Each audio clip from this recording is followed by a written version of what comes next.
আসসালামু আলাইকুম viewers, welcome back to our channel. আজকে আমি ফুলকপি দিয়া একটা মজাদার কাবাব বানাবো। আর এই কাবাবটা কীভাবে বানাচ্ছি দেখালন। এইখানে আমি একটা ফুলকপি লইছি আর এই ফুলকপিটা লবণ পানিতে কতক্ষণ ভিজায় রাখছি যাতে পোক জীবাণু সব কিছু বাইর হয়ে যায়। এখন আমি এটা গ্রেটার দিয়ে গ্রেট করে নেব।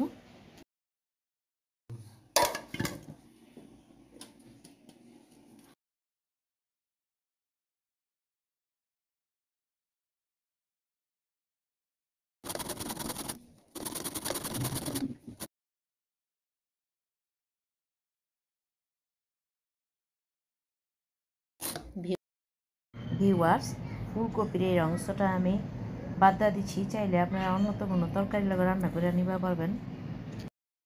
ফুলকপিটা গ্রেট করা হয়ে গেছে। এখন আমি গ্রেট করা ফুলকপিগুলারে ভাপায় নেব।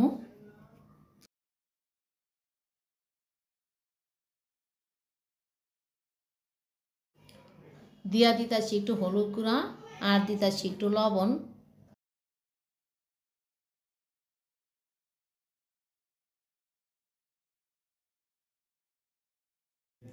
কিছুক্ষণের জন্য ঢাইকা দিলাম। কপিটা সিদ্ধ হয়ে গেছে হালকা। এখন এটা নামা ঠান্ডা করে লমু।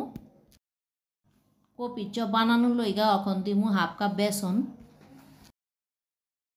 দিমু হাফ কাপ চালের গুঁড়া, দিতাছি পেঁয়াজ কুচি, কাঁচামরিচ কুচি। আর এখানে জালটা আপনারা ইচ্ছা মতো দিবেন, যে যেমন খান। দিতাছি ধনিয়া পাতা কুচি, দিতাছি আদা রসুন paste, chaat masala, tomato sauce আর একটু সয়া সস।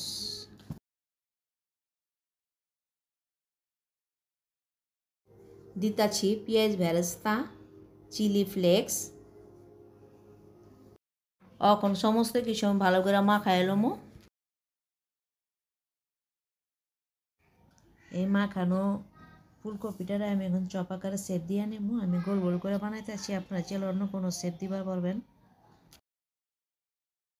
দেখেন ভিউয়ার্স, আমি এরকম শেপ দিয়ে আনছি। কাবাবগুলি সব রেডি হয়ে গেছে। এখন আমি এটা ভাজে লমু। চুলা একটা প্যান বসে তেলটা গরম করে লইছি। এখন কাবাবগুলা ভাজে লমু।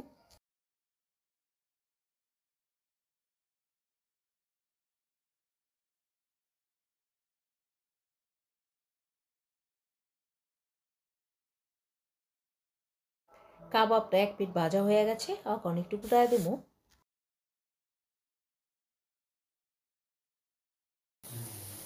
ফুলকপি কাবাবগুলো ভাজা হয়ে গেছে। এখন এগুলো আমি নামায় নেব।